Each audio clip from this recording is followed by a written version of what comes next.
Goeiedag dames en heren, het is alweer een tijd geleden dat ik een update in het Nederlands heb gegeven, dus daar ben ik weer. Eerste cijfers, want blijkbaar is iedereen er toch elke dag in geïnteresseerd. Voor vandaag zitten we nog steeds op dezelfde, in totaal 28 positieve gevallen die getest zijn op Curaçao. Daarvan zijn inmiddels 25 van genezen, 2 die zijn nog geïsoleerd en die worden door ons gemonitord. En zoals u weet is 1 persoon overleden. Ik wil het even bij u stilstaan over het volgende. Er zijn genoeg mensen die zich zorgen maken over het feit dat de grenzen met Aruba steeds open zijn vanwege het feit dat de laatste paar gevallen inderdaad importgevallen betrof van Aruba. En de vraag is van, moeten we de grens met Aruba niet sluiten? Moeten we niet strenger zijn? Hoe zit dat dan? Ik ga daar proberen wat helderheid in te geven. De directe risico die je loopt, dus als wij open zouden gaan voor Aruba, is dat een heel ander risico. Dat betekent namelijk dat je in Amerika, zoals u weet, is de epidemiologische situatie niet al te best. Bepaalde staten, daar stijgt het bij. Het is vrij hoog, zeker de aantal gevallen over de laatste 7 dagen gemiddeld. Een test waarschijnlijk niet voldoende. Er zijn genoeg redenen om te zeggen dat dat een probleemgeval is, een probleemland is voor ons, een hoog risicoland.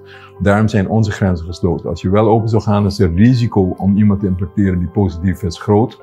En het gaat niet alleen om die iemand die binnenkomt, het gaat erom dat er een aantallen zouden zijn als je die grenzen openstelt.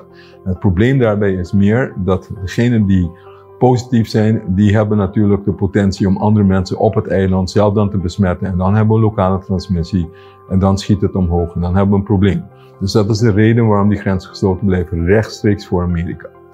Wat is je afgeleide risico als mensen wel via Aruba binnenkomen? Dus via Aruba heeft besloten, omdat hun economie met name sterk afhankelijk is van Amerikaanse toerisme, dat is een hele belangrijke drijfveer van hen geweest, om wel de grenzen open te stellen. Ze doen er alles aan om te proberen inderdaad de gevolgen daarvan zoveel mogelijk te minimaliseren door mensen te testen op het vliegveld.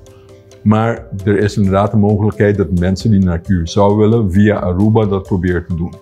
Daarvoor vragen we ook ten eerste, waar bent u geweest in de voorgaande tijd? Doen dingen eraan om proberen deze mensen weg te vangen en alsnog in quarantaine te stoppen. Ze weten dat als ze naar Curaçao komen en in de afgelopen 14 dagen toch in een hoog risicogebied zijn geweest, dat toch betekent quarantaine.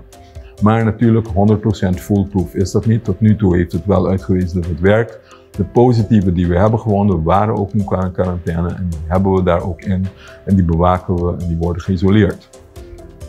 Is het mogelijk dat iemand niet de waarheid vertelt en toch binnenkomt die oorspronkelijk van de VS komt en niet bij ons is opgepikt? Ja, natuurlijk bestaat die mogelijkheid.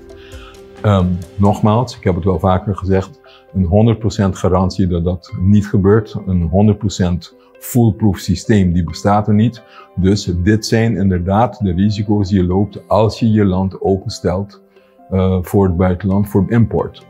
Mind you, dat gaat niet alleen over Aruba, want het gegil is nu Aruba, groot risico Amerika, etc. Afgeleide risico is minder, de risico wordt wel groter als het gaat om juist de meeste mensen die uit Aruba komen, het geen Curaçaoënaars zelf zijn die daar naartoe zijn gaan terugkomen, of mensen die op Aruba wonen naar ons toe komen.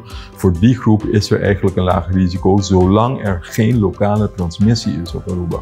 Wanneer de lokale transmissie op Aruba verhoogt, dan is het risico nog groter om via Aruba naar Curaçao wel besmetting over te dragen. En dan wordt het moment dat we moeten herevalueren. Maar terugkomende op die afgeleide risico via Aruba binnen te komen, ik wijs u erop dat er ook hoogrisicolanden zijn in Europa, Oost-Europa bijvoorbeeld, de Oekraïne, Rusland, andere landen, Portugal nog steeds voor ons, etc.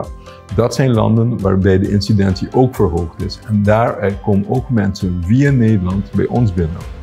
De roep is niet om Nederlands grens te sluiten. We willen die open houden, toch? Dus die blijft open. Is er een kans dat iemand van een afgeleide land toch bij ons binnenkomt? Jazeker. Die hebben we ook al een paar gehad. Alleen, die hebben we kunnen tegenhouden. Dan wel zijn ze uit eigen beweging teruggegaan. Dan wel dat zij in quarantaine zijn gekomen. Precies dezelfde regeling die we hebben met Aruba.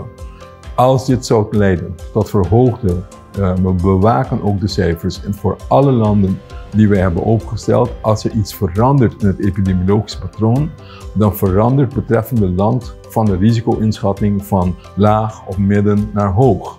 Of andersom, van hoog naar midden als het beter gaat. Dus daarom bewaken wij hoe de epidemiologische toestand is voor al die landen en op basis van een risicoclassificatie bepalen we of het oké is of niet oké is om het land binnen te komen.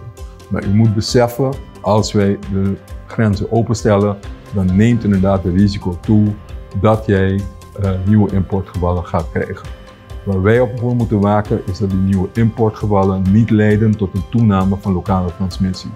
Daar zijn we op gefixeerd, daar richten wij ons beleid op, daar gaat het over. Want als dat gebeurt, dan hebben we weer een probleem, dan moeten we iets doen. Ik hoop het te hebben verklaard of verhelderd en zo niet, dan zal ik er nog wel nader op terugkomen. Hartelijk dank.